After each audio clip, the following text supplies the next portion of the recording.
To the rescue ang kapamilya actor na si Seth Fedlin sa ka-love team niyang si Francine Diaz na nadadawit daw sa issue.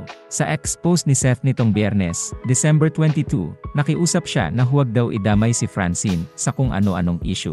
Malaking pakiusap po sa inyo, wag nyo na po idamay si Chin. Unang-una, wala siyang kinalaman sa ibinabato nyo po sa kanya, siya po ang nadamay, pahayag ni Seth. Dagdag pa niya, kung anong samahan na meron kami ni Chin at pamilya niya dahil sa pinagtibay kami ng mga kaganapan. Ako na lang wag si Chin at pamilya niya. Walang binanggit si Seth kung saang partikular na issue kasalukuyang nadadawit si Francine.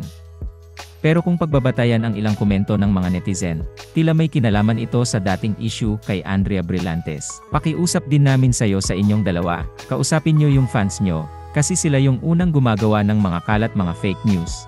Ayaw ng KD ng gulo, nanahimik kami simula nung una pa, kasi ayaw namin maging toxic, lubayan na sana kami ng mga fans nyo. Yun lang, salamat.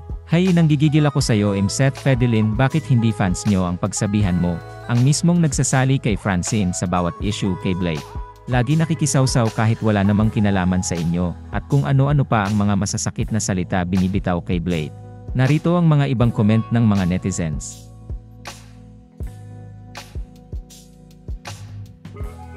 Matatandaan kasing bago pa man magkaroon ng Francet, ay nauna munang ipanganak ang tambalang Sethria. At kamakailan lang ay may lumabas na ulat na tila alam umano ni Seth ang tungkol sa one-time fling ni Andrea kay kapamilya star Daniel Padilla na naging dahilan para tuluyang mabuwag ang Sethria.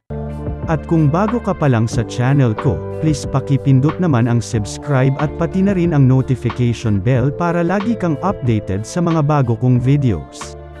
Salamat!